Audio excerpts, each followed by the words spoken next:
இருக்கிறவங்க என்ன முடிவு பண்றாங்களோ அதை தானே பாஸ் நாமளும் செய்ய முடியும்.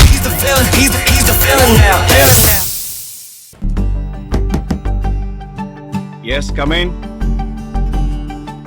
அப்பா சத்யா வா வா உட்கார் உட்கார். சொல்லுங்கப்பா. வாங்க சார். வணக்கம் சார். வா விக்னேஷ், உனக்காக தான் வெயிட்டிங். Hello madam. அப்பா யாருப்பா? அப்புறமா சொல்றேம்மா. சொல்லு விக்னேஷ். சார், நீங்க சொன்னதை அப்படியே போய் சேதுகிட்ட சொல்லிட்டேன் சார். இப்போதைக்கு தேவி விஷயத்துல அவர் என்ன நம்பிட்டாரு சார். ஒரு குழப்பத்தோட தான் போறாரு. தேவியா? நாளைக்கு நான் சொன்னதெல்லாம் பொய்ன்னு ஒருவேளை அவருக்கு தெரிய வந்தா என்ன உயிரோட விட மாட்டார் சார். அவர் கம்பெனில தான் சார் நான் வேலை செய்யறேன். என்ன கொன்னுடுவார் சார். பயப்படாத விக்னேஷ், உன் வேலை இங்க முடிஞ்சிடுச்சு.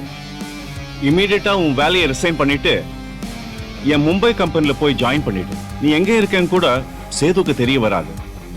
நான் எல்லா ஏற்பாடையும் பண்ணிட்டேன். இந்தப்பா என் மும்பை மேனேஜரோட பிசினஸ் கார்டு. Thank you sir. நான் உடனே கிளம்புறேன் சார். சரிப்பா வரேன் மேடம். யாருப்பா இவரு? என்ன சொல்லிட்டு போறாரு? தலைக்கு கத்தின்னு வேற நீங்க சொன்னீங்க. எனக்கு ஒண்ணுமே புரியலப்பா. இவர் பேரு விக்னேஷ்மா. உங்க செல்வநாயகி கம்பெனில தான் சேது கிட்ட வேலை பார்க்கறான். ஆனா என் ஆளு. செல்வநாயகி எப்ப என்ன செய்வான்னு தெரியாத. எதுக்கும் இருக்கட்டும்னு நான் தான் 2-3 ஸ்லீப்பர்ஸ் இல்ல அந்த கம்பெனிக்கு வேலைக்கு அமைச்சிருக்கேன்.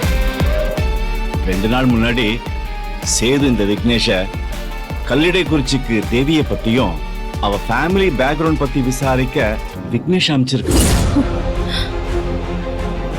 அப்பா. ஆமாமா, விக்னேஷும் போனான். ஆனா யாரையும் விசாரிக்கல. ஆனா சேது கிட்ட விசாரிச்சேன். தேவின்னு அங்க யாரும் இல்ல, அப்படி ஒரு சேர்மன் ஃபேமிலியே அந்த ஊர்ல இல்லன்னு நான் சொன்னதை அப்படியே சேது கிட்ட ஒப்புச்சிட்டான்.